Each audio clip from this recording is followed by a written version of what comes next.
Samantala, matapos na magkaproblema sa kanilang tali kanina, itinuloy na rin ng PPCRV ang kanilang election count. At live mula sa Maynila, saksi si Ruth Cabal. Vicky, sa mga oras na ito ay umabot na sa mahigit 38% sa bilang ng clustered precincts, yung na-transmit na nga yung bilang ng mga boto dito sa server ng PPCRV.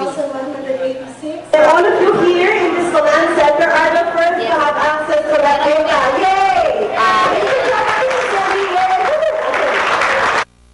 Maganda sana ang simula ng transmission ng mga election return o ER sa PPCRV server. 10 minuto pa lang pagkasara ng mga presinto ng alas 7 ng gabi, may mga ER nang tinransmit.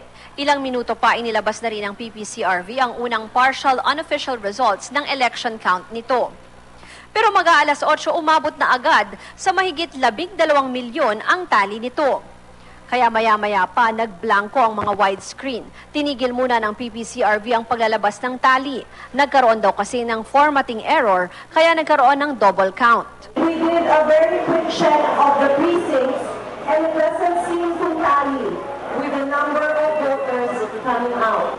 So with apologies to the public, with apologies to everybody who's been reading the screens, not just our data, but all the data that is coming from the transparency server.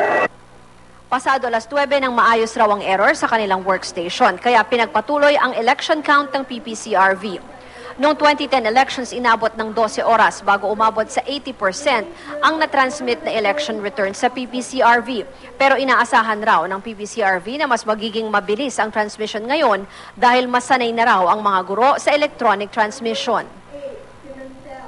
Arnold, Vicky, sa mga oras na ito ay ka-announce lang ulit nung pinakahuling tali ng PPCRV, that's as of 11:04 p.m. ngayon. Nasa 47% na ng clustered precincts yung na-transmit dito at nangunguna pa rin sa kanilang tali si Po, kasunod ay si Legarda, Escudero, Cayetano, Binay, Angara, Aquino, Pimentel number 8, Trillanes, Ejercito Estrada, Villar at nasa number 12 ay si Honasan.